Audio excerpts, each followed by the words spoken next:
souviendra que le projet Appui Conseil en matière de politique de migration, mis en œuvre par la GIZ, a accompagné le Niger dans le processus de formulation de sa politique nationale de migration.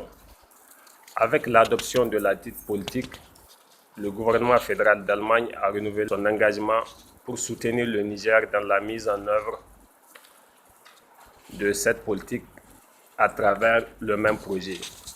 Ainsi, un certain nombre d'activités avec effet bénéfique sur les conditions de vie des travailleurs migrants et leurs familles ont été identifiées et exécutées. Parmi ces activités, on note entre autres la formation des inspecteurs de travail et celle des formateurs des acteurs de la chaîne pénale sur la CMW. Aussi, figure en bonne place l'accompagnement des organisations de la société civile dans l'élaboration d'un rapport alternatif sur la mise en œuvre de la Convention internationale pour la protection des droits de tous les travailleurs migrants et les membres de leur famille.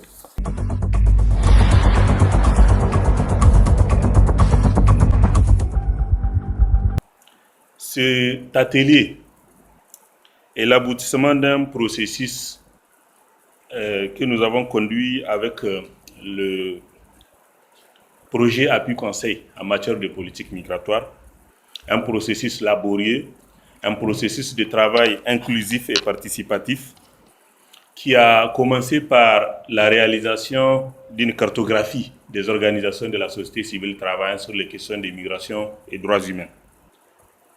Ce mapping nous a conduit à l'organisation d'ateliers régionaux de concertation et à la mise en place du groupe de travail national et des groupes régionaux de travail en vue de coordonner le travail que nous avons entamé. C'est également à l'issue de ce processus que des formations ont été délivrées aux organisations engagées dans ce processus afin que nous puissions produire un rapport de qualité. Il y a eu ainsi des formations sur le cadre juridique, institutionnel, à la fois national, régional et international sur la migration, des formations sur les techniques et méthodes de rédaction des rapports aux organes des traités, la collecte des données, etc. Mais aussi une formation qui a été organisée avec l'appui de ONIFAM sur la prise en compte des aspects de genre dans la rédaction de ce rapport. Le rapport alternatif, comme vous le savez, a pour objectif de permettre aux organisations de la société civile de faire une lecture à la fois critique du rapport de l'État, mais aussi de relever leurs principales préoccupations par rapport à la mise en œuvre de la convention en question. Ainsi, c'est une occasion d'analyser, de relever des constats, de relever les succès, de relever les défis et les contraintes et de formuler des recommandations pour une amélioration de l'application de la convention de l'État partie.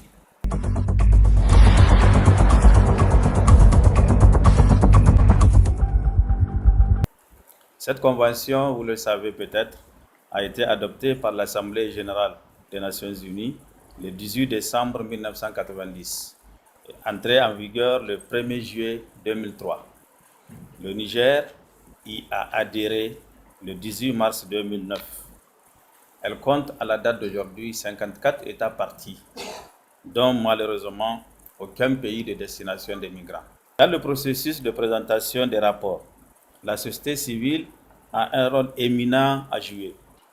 En effet, les OSC sont encouragés par les organes de traité à soumettre des rapports dits alternatifs parallèlement aux rapports soumis par l'État.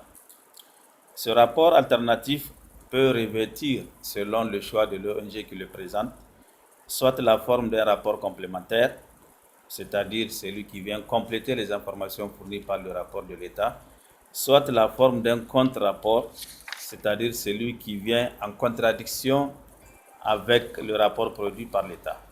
Je suis heureux de constater, Monsieur le Président, que votre structure a fait le choix de la formule du rapport complémentaire.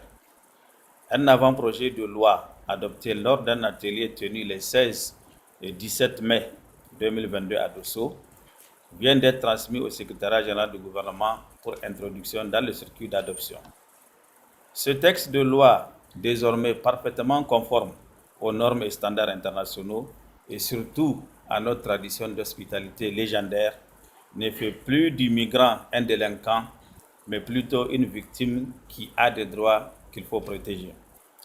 Mesdames et messieurs, permettez-moi, avant de finir mon propos, de vous informer que le comité interministériel chargé de la rédaction des rapports du Niger aux organes de traité et de l'examen périodique universel vient d'être transformé par décret en mécanisme national d'élaboration des rapports et de suivi des recommandations des organes de traité et de l'examen périodique universel.